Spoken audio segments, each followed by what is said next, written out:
Hey, you look really nice today.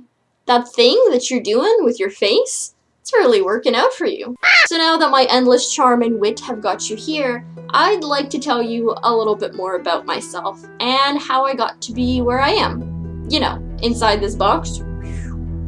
There's this phrase or quote that I've heard for a while now. I did some Googling and learned that it actually comes from a poem. I shall be telling this with a sigh, somewhere ages and ages hence.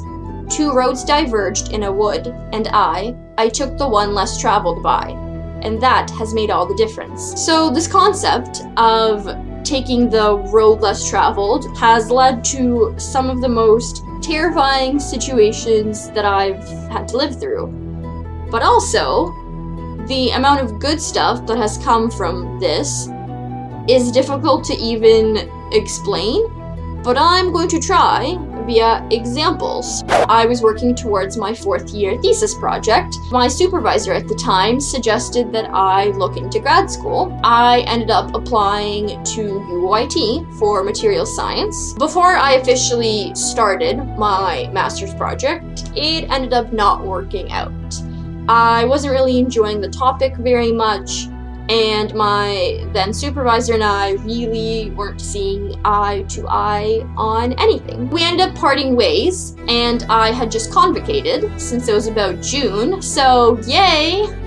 And I really had no plan. I should just end the video now, or have it be like one of those choose your own adventure games. How did she get over here? What happened?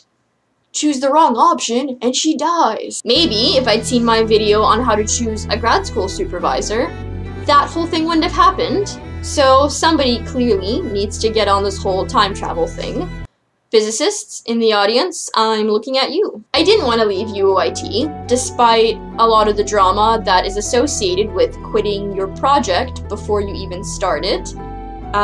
So I'd sent a few more emails to other faculty members, and I ended up hearing back from somebody quite quickly who's actually part of the nuclear faculty. But the only problem is, I was going to be in way over my head because I didn't know anything about the nuclear faculty. So that was scary.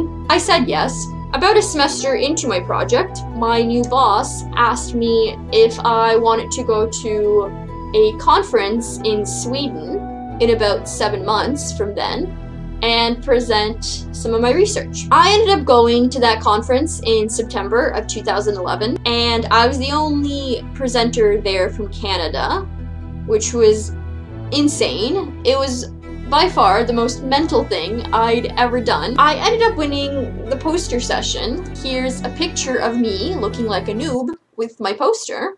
It wasn't really until I'd gotten back to Canada that this whole road less traveled by thing really sunk in. Don't think that I'm just bragging about all this great stuff that's happened. No, the reason that it's called the road less traveled by is because it's bloody miserable most of the time. No one's cut the grass, or shoveled the snow, or picked up the goose crap. I thought I was gonna live in a box with my chemistry degree. I thought that I wasn't good enough for grad school. I was worried that my supervisor wouldn't like me, and I definitely wasn't good enough for Sweden. So if there's anything that you take away from any of my videos, I really hope it's this. If there's something you want, but it's scary, and you don't quite know how you're going to get it, do that thing. Take the road less traveled.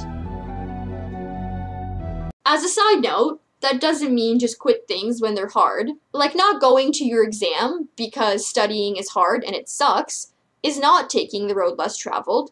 That's stepping off the road and sticking your face in a bush full of bees.